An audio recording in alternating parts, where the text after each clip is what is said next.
प्यारे आका अलैहिस्सलाम का फरमान आलिशान है, नियतुल मुमिन खैरुम मिन अमली। मोमिन की नीयत उसके अमल से बेहतर होती है। सबसे पहले नीयत कीजिए, मैं भी करता हूँ, आप भी करें कि अल्लाह अज़्ज़ व जल की रिज़ा पाने, सवाब कमाने के लिए अव्वल ता आखिर बयान में शिरकत करूँगा। इधर उधर देखने से बचते हुए, बातचीत करने से बचते हुए, मोबाइल फ़ोन के इस्तेमाल से बचकर, मुमकिन हुआ तो बयान की ताज़ीम की नीयत से दो जानों बैठ कर बयान सुनूंगा। जिनके लिए पॉसिबल हो वो जिस तरह तहियात में बैठते हैं उस तरह बैठ जाएँ। मज़ीद बाद अब बैठने की बरकतें मिलेंगी।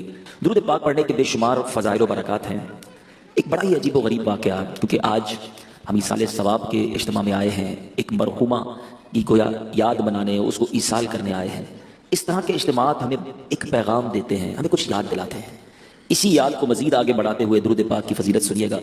हज़रत अल्लामा अबू अब्दुल्ला मोहम्मद बिन अहमद मालिकी कुर्तुबी रहमतुल्लाहि तआला अलैह नकल करते हैं कि हज़रत सैयदना हसन बसरी रहमतुल्लाहि तआला अलैह की खिदमत बाबरकत में हाजिर होकर एक औरत ने अर्ज़ की। सैयदना हसन बसरी अल्लाह के बहुत बड़े वली गुजरे। औरत ने कहा कि हुजूर, मेरी जवान बेटी का इंतकाल हो गया है, कोई ऐसा वजीफ़ा, कोई ऐसा अमल बताएं कि मैं अपनी बच्ची को ख्वाब में देखूं, पता तो चले कि उसका हाल क्या है। हज़रत ने उसको एक वजीफ़ा बता दिया। कुछ दिनों के बाद वो औरत घबराई हुई आई कि हुजूर, मैंने अपनी बेटी को देखा है, मेरी बेटी तो बहुत तकलीफ में है, उसके बदन पर तारकोल का यानी डामर का लिबास है, गर्दन में जंजीरें हैं, पाँव में बेड़ियां हैं, और मैं वो मंजर देखकर बड़ी तड़प रही हूं। हजरत हसन बसरी को उसने ख्वाब सुनाया। चंद दिनों के बाद सैयदना हसन बसरी रहमतुल्लाहि तआला अलैह ने खुद एक ख्वाब देखा कि उस ख्वाब में एक नौजवान लड़की है जिसके सर पर ताज है, जन्नती लिबास पहना हुआ है और जन्नत में एक तख्त पर बैठी हुई है। तो औरत को लड़की कहती है, हुजूर, मैं ही वो लड़की हूं जिसकी वालदा को आपने वजीफा बताया था। हजरत हसन बसरी फरमाते, तेरी माँ ने तो, तेरी वालदा ने तो मुझे कुछ और माजरा बताया था कि तुम अजाब में, परेशानी में, तकलीफ में थी, आज तो तुम जन्नत के मजे कर रही हो। कहती, हुजूर, बात ऐसी ही थी कि मैं अजाब में थी, मगर हमारी जिस कब्रिस्तान में कब्र थी वहां एक आशिक रसूल का गुजर हुआ। उस आशिक रसूल ने मुस्तफ़ा जान रहमत, शमअ बज़्म हिदायत, नौशए बज़्म जन्नत, पै करे जूदो सखावत सल्लल्लाहु अलैहि वसल्लम की जात पर दुरूद भेजा। उस दुरूद शरीफ का सवाब हमें ईसाल कर दिया। अल्लाह ने उस एक दुरूद पाक की बरकत से हम 560 कब्र वालों से अजाब को उठा लिया।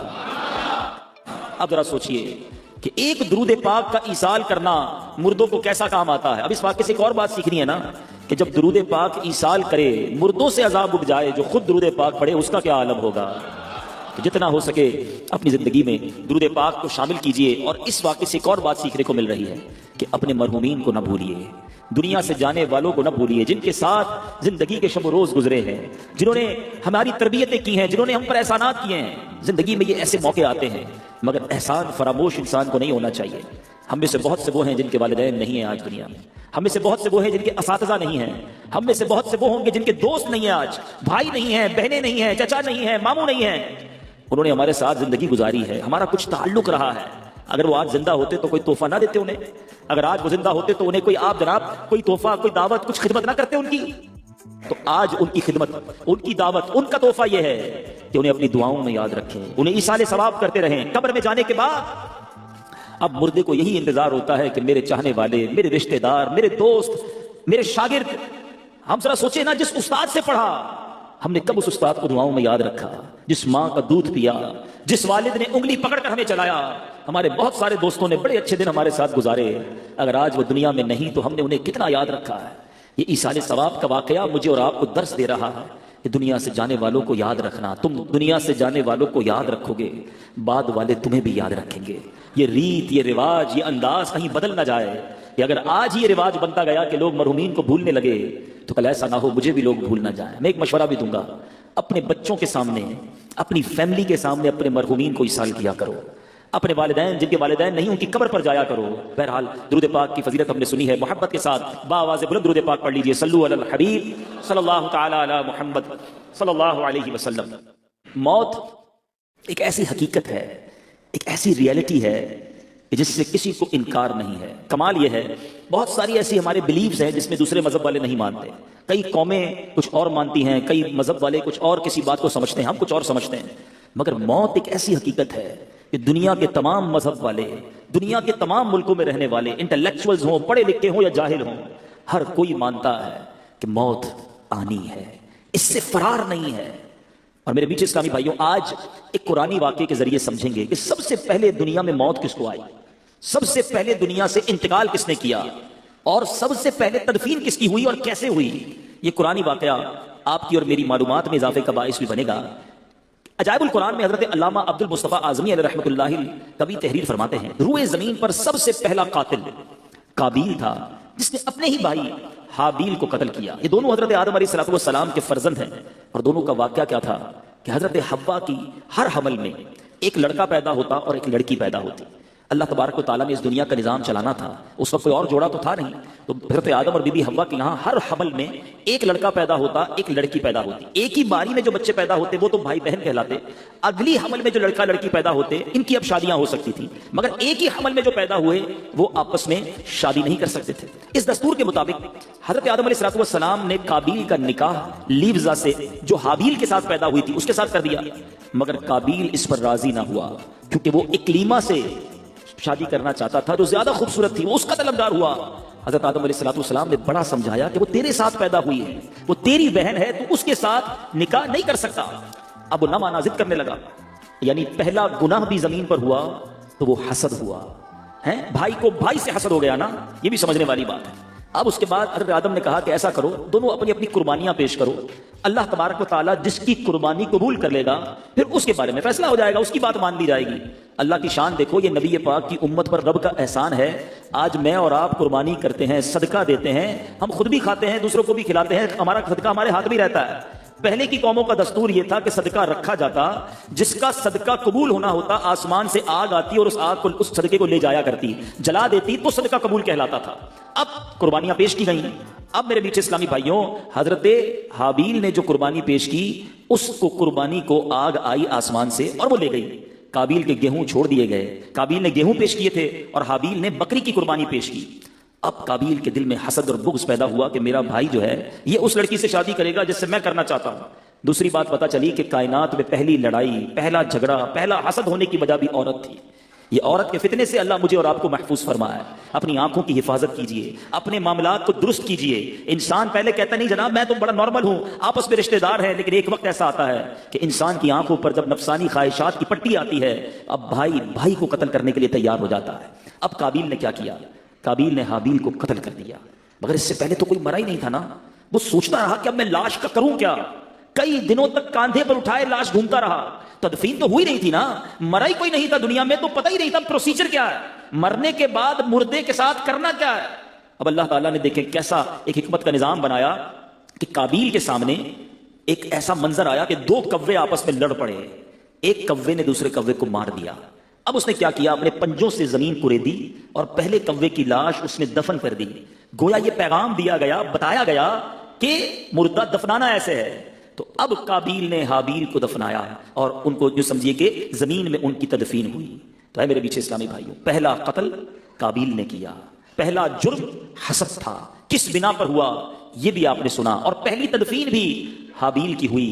अब आइए तदफीन की बात करते हैं। शरीयत में तदफीन का हुक्म क्या है, याद रखिए मुसलमान की तजहीज व तकफीन ये फर्ज किफाया है, यानी सब पर फर्ज है, लेकिन अगर कुछ लोग मिलकर अदा कर दें तो ये सब पर से ये फर्ज जो है ये अदा हो जाएगा। और सुभान अल्लाह, ये वो नेकी है, लोग अमूमन इससे कतराते हैं। ये वो काम है, ये वो अजर है कि नबी पाक अलैहिस्सलाम ने इरशाद फरमाया, जो किसी मैयत को नहलाए, कफन पहनाए, खुशबू लगाए, जनाजा उठाए और नमाज पढ़े, और जो नाकिस बात, बाज़ औक़ात गुस्ल के दौरान कोई ऐसी बात सामने आती है जो बताने वाली नहीं होती, आका फरमाते वो नाकिस बात उसे छुपा दे तो वो गुनाहों से ऐसा पाक हो जाता है जैसे पैदाइश के दिन हुआ था। यानी कितनी बड़ी नेकी है, खुशनसीब है वो इस्लामी भाई, वो इस्लामी बहनें जो अपने आप को पेश करते हैं इस नेकी के लिए। लोग कतराते हैं, ये काम सीखना चाहिए और इस पर अमल करना चाहिए। हजरत सैयदना जाबिर रज़ियल्लाहु तआला अन्हु से रिवायत है, ताजदार रिसालत मखज़न जूद व सखावत सल्लल्लाहु तआला अलैहि वसल्लम ने फरमाया, जो जनाजे के साथ चला और तदफीन तक साथ रहा, अल्लाह अज़्ज़ व जल उसके लिए 3 क़िरात सवाब लिखेगा, जिनमें से हर क़िरात जबल ओहद से बड़ा होगा। यानी जनाजे के साथ जाना, तदफीन सब साथ रहना, ये कितनी बड़ी नेकी है। और सुनो, कफन पहनाना कितना पसंदीदा अमल है। नबी पाक अलैहिस्सलाम ने फरमाया, जिसने किसी मैयत को कफनाया यानी कफन पहनाया तो अल्लाह अज़्ज़ व जल उसे सुंदुस का लिबास यानी जन्नत का इंतहाई कीमती रेशमी लिबास पहनाएगा। सुभान अल्लाह, सुभान अल्लाह। ऐ मेरे बीच इस्लामी भाइयों, खुशनसीब है वो इस्लामी भाई जो इन नेकी के कामों में आगे बढ़ते हैं। अल्लाह सलामत रखे दावत इस्लामी वालों को। दावत इस्लामी ने तो बाकायदा एक शोबा बना दिया है, मजलिस से तजहीज़ और तकफीन, जिसमें इस्लामी भाइयों को, इस्लामी बहनों को बाकायदा कोर्स करवाया जाता है कि आप इस नेकी में आगे बढ़ें और ये बरकतें लूटने हमें भी चाहिए। वैसे गौर करने की बात है कि हमारे घर में जनाजा नहीं हुआ तो होना है। मेरे घर में आज तक जनाजा नहीं हुआ था, कईयों के जनाजे में गया था, मगर अपने घर से जब जनाजा उठा तो बहुत कुछ एहसास हुआ। साथ साथ ये भी पता चला, अल्हम्दुलिल्लाह हमारे घर की इस्लामी बहनों ने ये कोर्स किया हुआ था, तो घर की इस्लामी बहनों ने ही वालिदा को अल्हम्दुलिल्लाह गुस्ल दिया। लेकिन जरा सोचिए, मेरे और आपका जनाजा हुआ तो अफजल तो यह है कि बेटा बाप को गुस्ल दे, बेटा वालिद का जनाजा पढ़ाए, बेटा वालिद को सुन्नत के मुताबिक कफन दे। मेरा एक सवाल है यहां मौजूद सारे इस्लामी भाइयों से, क्या हमारे बच्चों को हमने ये सिखाया है? हमारी फैमिली में किसी एक को मैयत को गुस्ल देने आता है, किसी एक को कफन देने आता है, किसी एक को नमाज जनाजा पढ़नी या पढ़ाने आती है? हम सोचे ना कि हम कैसी तरबियत कर रहे हैं। मैं आपको मशवरा दूंगा, दावत इस्लामी वाले मसला बताते भी हैं, सॉल्यूशन भी बताते हैं। कमाल कर दिया हमारी इस मजलिस ने तो कि वीडियो इसकी बाकायदा वीसीडी जारी कर दी है कि अगर आप तो एप्लीकेशन भी आ गई है, अपने घर वालों को बिठाएं, ये 1 घंटे की वीडियो दिखा दें कि बेटा देखो ऐसे गुस्ल होता है, ऐसे कफन दिया जाता है, और एक आध किसी जनाजे में अपने बेटे को साथ ले जाएं ताकि गुस्ल में कफन में वो सीख ले, ताकि जब आपका या मेरा इंतकाल हो तो अफजल ये है, वो बाप खुश नसीब है जिसको उसका बेटा सुन्नत के मुताबिक गुस्ल दे, उसको कफन दे, अपने हाथों से उसे कब्र में उतारे। तो बहरहाल मेरे बीच इस्लामी भाइयों, अब कुछ मसाइल नमाज जनाजा के बारे में सुन लीजिए, कुछ कंफ्यूजन्स भी हैं, वो भी आज क्लियर हो जाएंगी। नमाज जनाजा फर्ज किफाया है, एक भी अदा कर ले तो सब बरीउ जिम्मा हो जाएंगे, वरना जिन जिन को खबर पहुंचेगी, यानी किसी ने भी अदा नहीं किया तो जिन जिन को खबर पहुंची वो सब के सब गुनाहगार होंगे। इसके लिए जमात शर्त नहीं है, कोई अकेला भी नमाज जनाजा पढ़ ले, कोई है ही नहीं जमात के लिए, तो भी नमाज जनाजा हो जाएगी। अलबत्ता इसकी फर्जियत का इनकार कुफ्र है, ये याद रखिएगा। अच्छा, खुदकुशी कोई कर ले तो इसमें कंफ्यूजन होती है कि नमाज जनाजा पढ़ी जाएगी कि नहीं। रद्दुल मुख्तार के जरिए ये जवाब सुन लीजिए कि जिसने खुदकुशी की, हालांकि ये बहुत बड़ा गुनाह है, मगर उसकी जनाजे की नमाज भी पढ़ी जाएगी।